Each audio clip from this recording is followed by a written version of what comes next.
के ऋषियों ने संपूर्ण जगत में चढ़े वेती का नाद करते हुए नेति नेति चढ़े वेती का शंखनाद करते हुए क्रमंतो विश्वार्यम का एक संकल्प को पूर्ण किया। वसुदेव कुटुंबकम की स्थापना की थी, पवित्र रक्त संबंधों के आधार पे नहीं की थी। बावजूद इसके गंगा तट वाले पराजित हुए थे। आज तुम फिर यही इसी स्थान पे आए हो। मैं क्या बताऊं, तो संक्षेप में बतलाया था आपके चतुर्थ में, तो जानना हम लोग को भी जरूरी है, जानते हैं।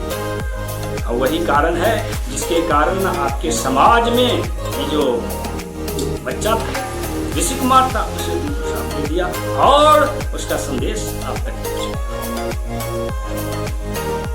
इसी अधर्म के कारण बुद्धि विपरीत हो जाती है। व्यक्ति सत्य को सच को झूठ, झूठ को सच प्रमाणित करने की चेष्टा करता है। अधर्मम धर्मम इति या मन्यते तामसावृता।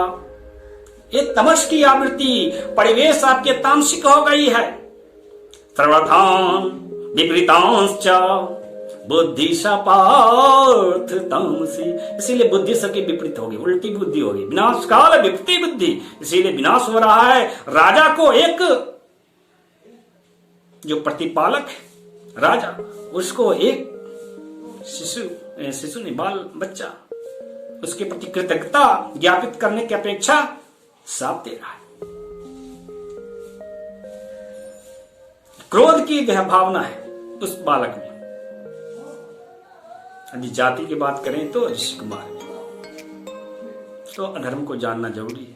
चलिए हम लोग अधर्म के विषय में चर्चा कर ले। कहते हैं अधर्म वंश के विषय में यदि जानकारी उस पर प्रतिदिन यदि मंथन किया जाए 3 बार, हाँ, त्रिसंध्या करते हैं ना, काल को पूज लेते हैं हम लोग शामिल इंद्र विद्या में, तो आपके कई प्रकार के जो त्रिगुण मल है, साड़िक मल हुए, आनम मल हुए, इंद्रिय मल हुए, उसका नाश होता है। इसी के लिए त्रिज्ञान वैराग्य भक्ति की जो ये त्रिवेणी है, भागवत है, इसी के लिए तो श्रवण करता है। तो अधर्म वंश के जाने बिना आपकी जो मल है ना, वो समाप्त ना हो।